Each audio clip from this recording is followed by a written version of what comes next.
فساد کہ ہم اپنی آنے والی مجلسوں میں انشاءاللہ عرض کریں گے کہ یہ انہی خواہش کی وجہ سے کیسا کیسا فساد، کیسی کیسی پریشانیوں میں، کیسی کیسی مصیبت میں ہم لوگ پڑ جاتے ہیں اگر ہم لوگ ان خواہش کو، جو ناجائز خواہش ہے، میں بار بار آپ لوگوں کے سامنے عرض کروں کہ جائز خواہش کو اسلام کچلتا نہیں ہے. حالانکہ اسلام پر یہ الزام ہے کہ اسلام میں خواہشوں کو کچلا جاتا ہے، اسلام میں خواہشوں کے لیے کوئی جگہ نہیں، مگر بالکل جھوٹا الزام، بالکل فیک الزام. اسلام میں خواہش کو کچلا نہیں گیا، وہ تو صوفیزم ہے جہاں کچلا گیا. وہ مذہب جو ہے وہ کرسچینٹی ہے جہاں کے خواہشات کو کچلا گیا. اسلام میں خواہش کو نہیں کچلا گیا، لیکن ناجائز خواہش کو کہا جب ناجائز خواہش جیسے ہی پن پہ فوراً کچل دو، ورنہ فتنہ کھڑا ہو جائے گا، فساد برپا ہو جائے گا، فساد برپا ہو جائے گا. اور بہت آپ لوگوں نے برابر یہ حدیث سنی ہوگی اور یہ برابر آپ لوگ سنتے رہتے ہیں کہ ہمارے مولائے کائنات حضرت علی ابن ابی طالب علیہ السلام نے اللہم صلی علی محمد و آل محمد دنیا کو 3 مرتبہ طلاق دی. شاید یہ جو لوگوں کے ذہنوں میں یہ کانسیپٹ بیٹھ گیا تو وہ شاید اس لیے بیٹھ گیا ہو کہ پڑھنے والے یہ پڑھ کے چلے جاتے ہیں کہ دنیا کو 3 مرتبہ طلاق دی، لیکن یہ کوئی کلیئر نہیں کرتا ہے کہ کون سی دنیا کو طلاق دی اور کس دنیا کو طلاق دی. یہ کوئی کلیئر کرنے کی کوشش نہیں کرتا ہے. مولائے کائنات نے دنیا کو طلاق دی، لیکن اگر دیکھا جائے تو اگر دنیا کو طلاق دے دی تھی تو پھر کرنا کیا چاہیے تھا کہ ایک پہاڑ کے دامن میں مصلی بچھا لیتے اور بس اللہ اللہ کرتے رہتے، دن رات تکبیریں، دن رات سجدے. لیکن علی تو میدان جنگ میں بھی نظر آ رہے ہیں. علی تو کسی بیوہ کے گھر میں اس کے بچوں کے ساتھ کھیلتے ہوئے نظر آ رہے ہیں. علی کسی ضعیفہ کا تندور گرم کرتے ہوئے نظر آ رہے ہیں. علی کسی بیوہ کا بوجھ اٹھاتے ہوئے نظر آ رہے ہیں. علی کسی بیوہ کی عیادت کرتے ہوئے جاتے ہوئے نظر آ رہے ہیں. تو اب سوال یہ ہے کہ اگر دنیا کو طلاق دے دی تھی تو پھر یہ کیا ہے؟ نہیں، دنیا کو طلاق نہیں دی تھی، اس دنیا کو طلاق دی علی نے جو بغیر دین کے علی کے پاس آئی.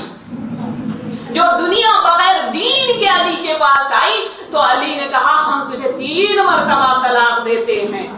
تو کون سی دنیا ایسی تھی جو علی نے اپنا لی؟ کہا وہ دنیا جو دین کے ساتھ میرے پاس آئی.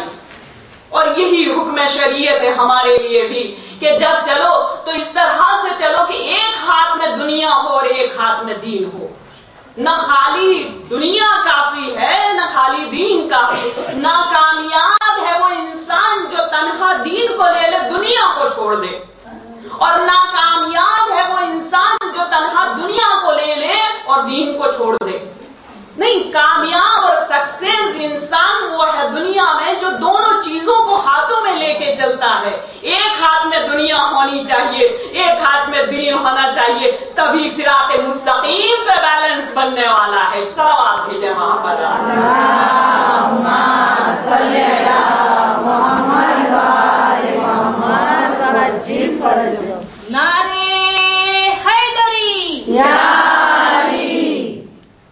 میں نے آپ تک پہنچا دیا کہ کیا میرا موضوع رہے گا اور میں آپ سے 10 دن تک کیا کہنا چاہتی ہوں اس صبح کی مجلس میں. حاضرین مجلس، اب سوال یہ ہے کہ میں نے کیونکہ عرض کر دیا کہ دین وہ سسٹم ہے، وہ کمپلیٹ سسٹم ہے کہ جس میں ہر چیز کا خیال رکھا گیا. اس میں ہمیں اپنے آپ کوئی کسی چیز کے ایڈیشن کی ضرورت نہیں ہے، نہ کسی چیز کو سبٹریکٹ کرنے کی ضرورت ہے، نہ کسی چیز کو ایڈ کرنے کی ضرورت ہے، نہ اس میں کسی چیز کو ہمیں ملانے کی ضرورت ہے، نہ کسی چیز کو اس میں سے ہٹانے کی ضرورت ہے. نہیں، جو ہے وہ بالکل کمپلیٹ ہے. بس ہمیں سر جھکانا ہے، ہتھیار ڈال دینے ہیں اور بالکل ویسے کرتے جانا ہے جیسے دین کہہ رہا ہے. کامیاب ترین انسان ہے جو دین حنیفہ پر اس طرح سر جھکاتا ہے جیسے شریعت چاہتی ہے. اس لیے کہ کوئی چیز، کوئی ایسی بات چھوڑی نہیں گئی جو دین میں جس کا ذکر کیا نہ گیا ہو، جس کی بات دین میں کی نہ گئی ہو. آج جو بات میں آپ کے سامنے عرض کرنے والی ہوں وہ یہ ہے کہ دین میں جس بات کا تذکرہ کیا گیا وہ تعریف. کہا کہ بھئی